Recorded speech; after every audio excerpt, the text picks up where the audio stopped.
Welcome to SAP ABAP on HANA. Today we'll understand OData Gateway, debugging, and how SAP Fiori communicates with the backend. Every SAP Fiori request is first tested using the SAP Gateway Client transaction /IWFND/GW_CLIent before it reaches production. Get_entity returns a single record, while get_entity set retrieves multiple records from the SAP database.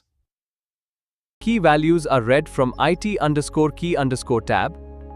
Then business logic inside the DPC class fetches data from SAP tables.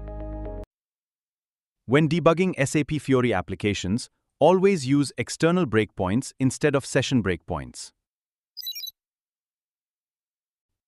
Proper exception handling returns meaningful business and technical error messages through the OData message container.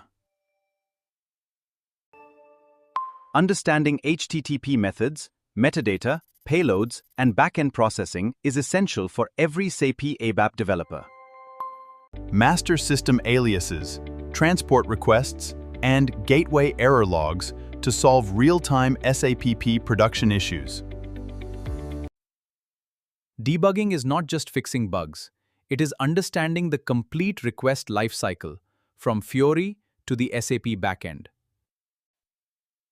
Keep learning, keep debugging, and build your SAP career with Anubhav trainings. More real-world SAP tutorials are coming soon.